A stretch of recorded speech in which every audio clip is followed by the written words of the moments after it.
여러분 안녕하십니까, 진성호입니다. 윤석열 검찰총장은 공수처법에 대해서 그동안 원론적인 이야기를 했습니다. 국회의 뜻을 존중한다는 것이었습니다.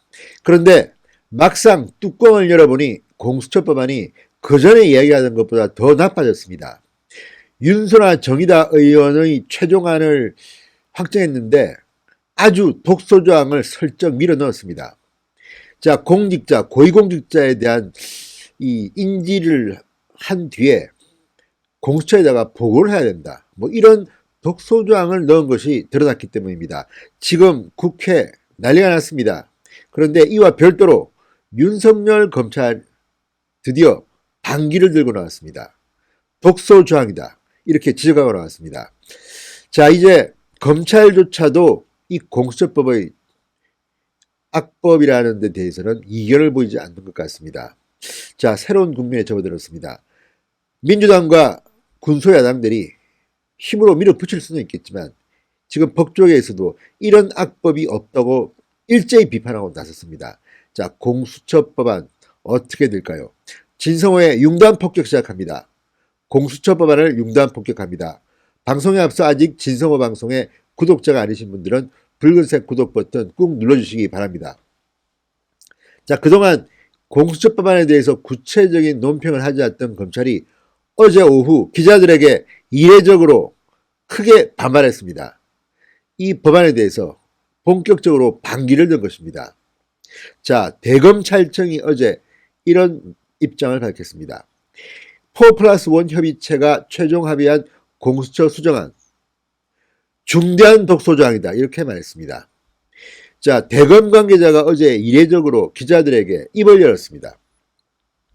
조선일보 보도에 따르면 이렇게 말했다고 합니다. 공수처는 검사 25명, 수사관 40명으로 구성돼 고위공직자에 대해 수사를 하는 단일한 반부패기구다. 전국 단위 검찰, 경찰, 고위공직자 수사의 컨트롤 타워나 상급기관이 아니다. 그렇기 때문에 공수처가 검경수사 착수 단계부터 그 내용을 통보받는 것은 정부 조직 체계 원리에 반한다. 이렇게 말했습니다. 그러니까 이 공수처법안이 아주 월권 초법적 독소조항을 갖고 있다는 겁니다.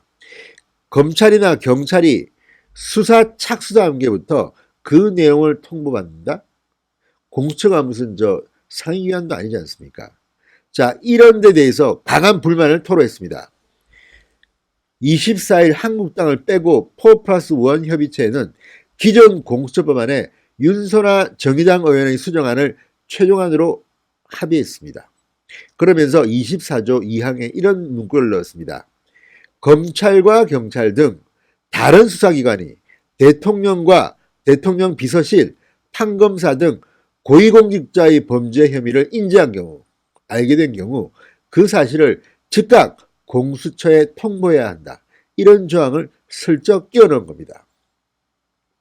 자, 그렇다면 대통령이든 누구든 범죄가 인지했는데 이걸 알아서 수사를 해야 되는데 바로 공수처에다가 통보를 해야 한다면 이 강제조항입니다. 그러면 공수처가 보고 요거 봐라, 요거 대통령 또는 대통령의 참모가 요 범죄를 저질렀네, 요거 안 되겠다, 큰일 나겠다, 야, 그 수사 이리 가져와, 가져올 수가 있습니다. 그 권한을 공수처가 가지고 있습니다. 이런 조항을 감히 넣을 생각을 한다?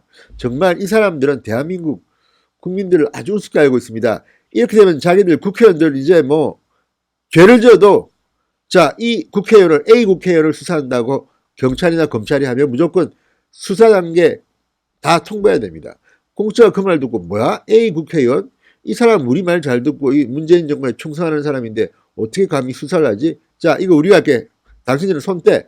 이렇게 할 우려가 있다는 겁니다. 자, 대검청은 이렇게 말했습니다. 공수처가 검경의 수사 착수 내용을 통보받아야 할 이유도 없고 공수처, 검찰, 경찰은 각자 헌법과 법률의 테두리 안에서 각각의 역할을 수행하면 된다. 압수수색 전 단계인 수사 착수부터 검경이 공수처에 사전 보고하면 공수처가 입맛에 맞는 사건을 이첩받아 과잉 수사를 하거나 문객이 부실 수사를 할 수가 있다. 이렇게 말했습니다. 다시 말하면 아까 제가 말씀드린 것처럼 문재인 정권의 그 필요한 사람 수사를 부실수사, 문객이라 할 수가 있고, 또 반대로 자유한국당의 A 의원이 만약에 인지됐다, 걸렸다, 요거는 과잉수사를 할 수가 있다는 겁니다. 저 사람 끝까지 한번 잡아! 이렇게 할 수가 있다는 겁니다. 이런 우려를 대검에서는 기자들한테 말한 것으로 보입니다. 자, 또 대검 관계자는 이렇게 말했습니다. 수사의 신속성과 효율성 저해, 사건 관계인의 인권 침해, 국가 전체적인 반부패 수사 역량 저해 등의 우려도 높다고 말했습니다. 자, 이렇게 되면 누가 수사를 제대로 하려고 하겠습니까? 이건 뭐 내가 열심히 수사해서 딱 뭐 부패를 인지했는데 바로 보고해버리면 공수가 다 가져가 버리는데 왜 하겠습니까? 그러니까 앞으로 반부패 수사 역량이 급격히 떨어질 가능성도 있습니다. 자, 대검 관계자는 또 이렇게 말했습니다. 검찰은 법무부 청와대에도 수사 착수를 사전 보고하지 않는다. 그러니까 검찰이 상위기관이라고 할 수 있는 법무부나 청와대에게도 가령 조국 전 장관을 압수수색한다. 이거 보고하지 않습니다. 이게 검찰의 독립성을 유지하게 하는 겁니다. 그런데 검찰이 공수처에는 사전 보고하라? 이건 말이 안 되지 않습니까? 자, 대검 관계자는 이렇게 말합니다. 장시간 내사를 거쳐 수사에 착수하면서 공수처에 통보하게 되면 대통령과 여당이 공수처장 내지는 검사를 임명할 수 있는 현재 법안 구조에서 수사의 중립성을 훼손하거나 수사 기밀을 누설할 수 있는 위험이 높다 이렇게 말했습니다. 맞습니다. 자, 내가 민주당의 뭐 A 국회의원이 비위를 저질렀다. 자, 인지하고 보고를 하면 수사 착수 단계에서 보고를 한 겁니다. 그러면 압수수색 들어가지도 전에 야, A 국회의원 지금 당신 수사 갖고 있어. 빨리 증거 없애. 이렇게 알려줄 수 있을지 누가 합니까? 법이라는 것은 가장 보수적으로 최악의 경우를 대비해서 만들어야 됩니다. 지금 이 공수처법은 그런 우려가 있다고 대검 관계자는 이야기하고 있는 겁니다.